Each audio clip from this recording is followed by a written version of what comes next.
আসসালামু আলাইকুম। আলহামদুলিল্লাহ, অবশেষে আজকে আমাদের ধানের জমিতে সার দিয়ে দিলাম।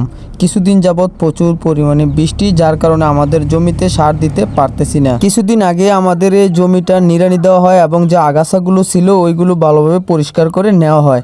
আর আমাদের এদিকে ক্ষেত নিড়ানি দেওয়ার পরপরই ধানের জমিতে সার প্রয়োগ করে দেওয়া হয়, যাতে সারটা ভালোভাবে কার্যকারিতা বৃদ্ধি পায়। আগেই বলে রাখি, আমার এই ভিডিওটা হচ্ছে প্রায় এক মাস আগে ভিডিওটা করা হয়েছিল এবং তখনই সারগুলো প্রয়োগ করা হয়েছিল। ব্যক্তিগত সমস্যার কারণে ভিডিওটি এতদিন এডিটিং করা হয়নি এবং আপলোড করা হয়নি, তার জন্য দুঃখিত। আজকে হঠাৎ করে ভিডিওটির কথা মনে পড়ে, তাই আপনাদের কাছে ভিডিওটি শেয়ার করলাম। বর্ষা মৌসুমের কিছু আগ মুহূর্তে আমাদের এদিকে ধানগুলো বপন করা হয়। এগুলো মূলত জমিতে সরাসরি বপন করা হয়, যার কারণে আলাদা কোনো বীজতলা তৈরি করা হয় না এবং এই ধানগুলো চাষ করা খুবই সহজ এবং ব্যয়বহুলও তেমন হয় না, খরচ খুবই কম। এবং এই জমিগুলো যখন চাষ করা হয় তখনই ধানগুলো জমিতে বুনে মই দেওয়া হয়, তখন ধান গজিয়ে ওঠে। আলাদাভাবে কোনো পানি দিয়ে ধান লাগাতে হয় না। আমাদের এই জমিটাতে রবি মৌসুমের সময় মরিচ চাষ করা হয়েছিল এবং মরিচ চাষ করার পর কিছুদিন পর যখন মরিচ ওঠানো হয় এবং মরিচ জমিটা শেষ হয়ে যায়, তার কিছুদিন পর জমিটা খালি রাখা হয় এবং পরবর্তীতে এই ধানগুলো চাষ করা হয়। যেসব জমিতে মরিচ চাষ করা হয় ওই সকল জমিতে বছরে 2টি ফসল পাওয়া যায়। তার কারণ হচ্ছে মরিচ একটি দীর্ঘমেয়াদী ফসল, যার কারণে মরিচ চাষ করলে জমির অর্ধেক সময় চলে যায়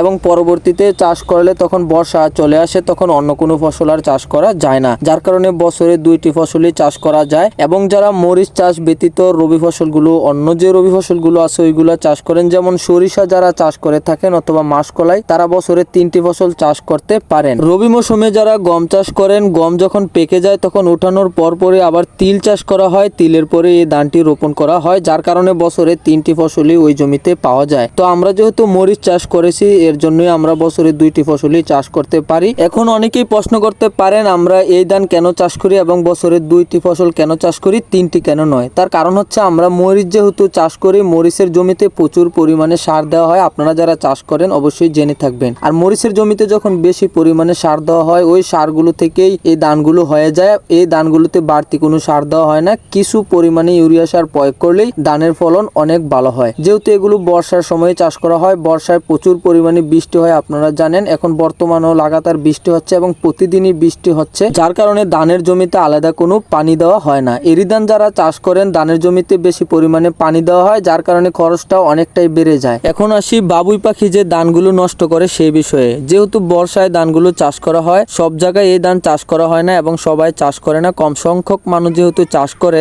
যার কারণে বাবুই পাখিও বেশি আক্রমণ করে এই জমিগুলোতে। আর বাবুই পাখি খায় না এমন একটি ধানের জাত হচ্ছে বিধান 26, এটাই আমরা এবছর চাষ করেছি ইনশাল্লাহ। তো ভিডিওটি ভালো লাগলে শেয়ার করে দিবেন। আসসালামু আলাইকুম।